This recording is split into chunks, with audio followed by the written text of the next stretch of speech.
নমস্কার, আপনাদের সকলকে স্বাগত জানাই চ্যানেল রূপা মুখার্জিতে। আজকের ভিডিওতে আমরা আলোচনা করব পশ্চিমবঙ্গের সরকারি কর্মচারীদের জন্য অত্যন্ত গুরুত্বপূর্ণ একটি খবর।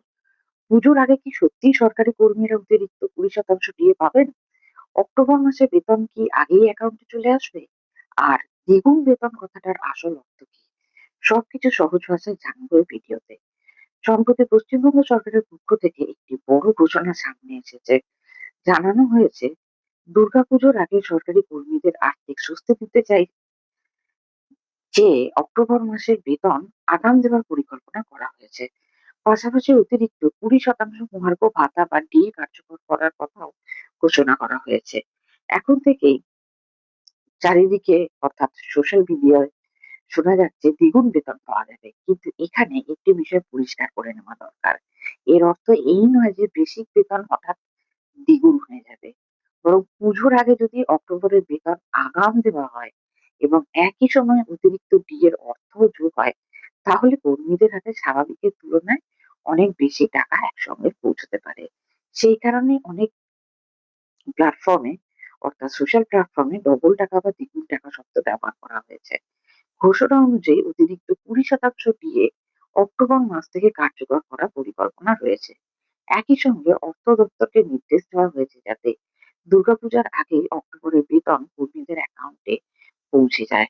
এর ফলে সরকারি কর্মচারীদের জন্য বেশ কিছু সুবিধা হতে পারে। প্রথমত, পুজোর কেনাকাটা এবং অন্যান্য উৎসবের খরচ মেটাতে বাড়তি আর্থিক সুবিধা মিলবে। দ্বিতীয়ত, দীর্ঘদিন ধরে ডিএ নিয়ে যে বিতর্ক চলছিল, সেই পরিস্থিতিতে এই ঘোষণা কর্মচারীদের জন্য অত্যন্ত গুরুত্বপূর্ণ পদক্ষেপ হিসেবে দেখা হচ্ছে। তৃতীয়ত, সরকার জানিয়েছে যে কেন্দ্রীয় ও রাজ্য সরকারি কর্মচারীদের ডিএর ব্যবধান ধাপে ধাপে কমানোর লক্ষ্য রয়েছে। এছাড়া সপ্তম বেতন কমিশন নিয়েও ইতিবাচক ইঙ্গিত দেওয়া হয়েছে। সরকার জানিয়েছে কমিশনের সুপারিশগুলি পর্যায়ক্রমে কার্যকর করার পরিকল্পনা রয়েছে, তবে এর সম্পূর্ণ রোডম্যাপ বা বিস্তারিত সময়সূচি কিন্তু প্রকাশ করা হয়নি। এখন প্রশ্ন হচ্ছে কারা এই সুবিধাটা পাবেন।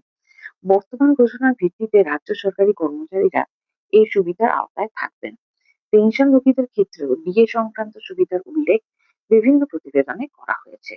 তবে বিভাগ ভিত্তিক সরকারি আদেশ প্রকাশের পরই পুরো বিষয়টি স্পষ্ট হবে। মনে রাখবেন, যে কোনো আর্থিক ঘোষণা কার্যকর হওয়ার জন্য সরকারি নির্দেশিকা বা অফিসিয়াল অর্ডারই শেষ কথা, তাই বিভাগীয় বিজ্ঞপ্তির দিকে অবশ্যই আমাদের নজর থাকবে। এখন আপনার কাছে একটি প্রশ্ন। আপনার মতে 20% দিয়ে এবং আগাম বেতন দেওয়ার সিদ্ধান্ত কি সরকারি কর্মীদের জন্য যথেষ্ট স্বস্তি এনে দেবে?